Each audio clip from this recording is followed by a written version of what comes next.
இன்றைக்கு நம்மளுக்கு தேவன் கற்றுக் கொடுக்குற வார்த்தை வந்து பொருத்தனைங்க. நீதிமொழிகள் 20:25ங்க. பரிசுத்தமானதை விழுங்குகிறதும் பொருத்தனை செய்த பின் யோசிக்கிறதும் கண்ணியாகும்னு சொல்லி பைபிளில் 1 சாமுவேல் 1ஆம் அதிகாரத்தில் ஒருத்தர் இருக்காருங்க. அவர் வந்து எப்ராயிம் மலை தேசத்தில் வாழ்ந்துட்டுருக்காருங்க. அவரோட பேர் வந்து எல்கானாங்க. அவருக்கு வந்து 2 மனைவிங்கங்க, அன்னாள், பென்னினாளுங்க. அவர் வந்து வருஷந்தோறும் சீலோவில் இருக்கிற சேனைகளின் கர்த்தரை தொழுது கொள்ள போவாருங்க. அந்த மாதிரி போகிறப்பெல்லாம் இந்த பென்னினாளுக்கு வந்து குழந்தைங்க இருக்குது, அன்னாளுக்கு வந்து குழந்தைங்களே இல்லைங்க. அதனால் அவங்களுக்கு வந்து மனநோவு உண்டாக்குவாங்க. அவங்க அழுதுகிட்டே தான் இருப்பாங்க. எல்கானா என்ன சமாதானம் பண்ணாலும் அவங்கள சமாதானப்படுத்த முடியாதுங்க. அந்த மாதிரி இருப்பாங்க.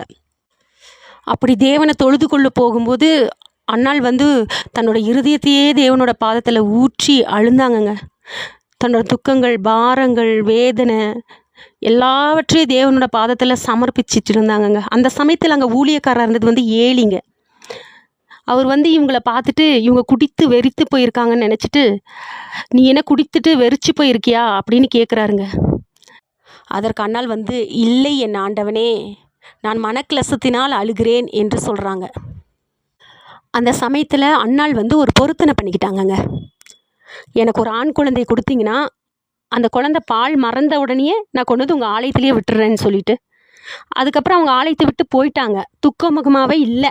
அதுக்கப்புறம் அவங்க யார் என்ன சொன்னாலும் கவலையே படலைங்க. இந்த விசுவாசத்தை தேவன் பார்த்தாருங்க. அவங்களுக்கு ஒரு ஆண் குழந்தையை கொடுத்தார். அவர் தாங்க நம்ம சாமுவேலு. அந்த குழந்தை அவங்க சொன்ன பொருத்தனை பண்ண மாதிரியே அந்த குழந்தை பால் மறந்த உடனே அவங்க அவரை ஆலயத்துக்கு கொண்டு வந்தாங்கங்க. அவர் கூட என்னென்ன கொண்டு வந்தாங்கன்னு தெரியுங்களா? ஒரு துருத்தி திராட்சை ரசமும், ஒரு மரக்கால் மாவும், 3 காளைகளையும் கொண்டு வந்து ஏலிக்கிட்ட கொடுத்துட்டாங்கங்க. பிள்ளையாண்டானையும் கொண்டு வந்து ஏலிக்கிட்ட ஒப்படைச்சிட்டாங்கங்க. அந்த சமயத்தில் அவங்களுக்கு வேறு குழந்தைங்களே இல்லைங்க. அவங்க ஆசையாக பெற்றெடுத்த அந்த ஒரே குழந்தையை கொண்டு வந்து ஆலயத்தில் விட்டுட்டாங்க. தேவன்கிட்ட பண்ண விண்ணப்பத்தை நிறைவேற்றிட்டாங்கங்க. நான் கர்த்தர் இடத்துல விண்ணப்பம் பண்ணேன், அந்த விண்ணப்பத்துக்கு தேவன் பதில் கொடுத்தாரு. நான் கர்த்தர் இடத்துல பொருத்தனை பண்ணேன், அந்த பொருத்தனையை நான் நிறைவேற்றிட்டேன்னு சொல்லி அந்த குழந்தைய கொண்டு வந்து அங்கே விட்டுட்டாங்கங்க.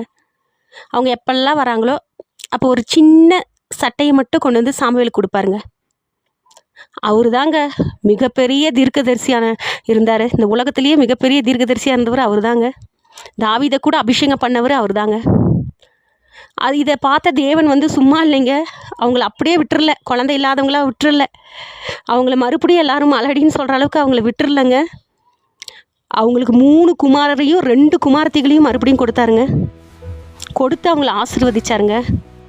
அதனால தான் நாமளும் தேவனிடத்துல ஏதாவது பொருத்தனை செஞ்சுக்கிட்டா அதை வந்து நம்ம நிறைவேற்றிடணுங்க. பொருத்தனை செஞ்சுக்கிறத விட அதை செஞ்சுக்காமல் இருக்கிறதே நல்லாங்க.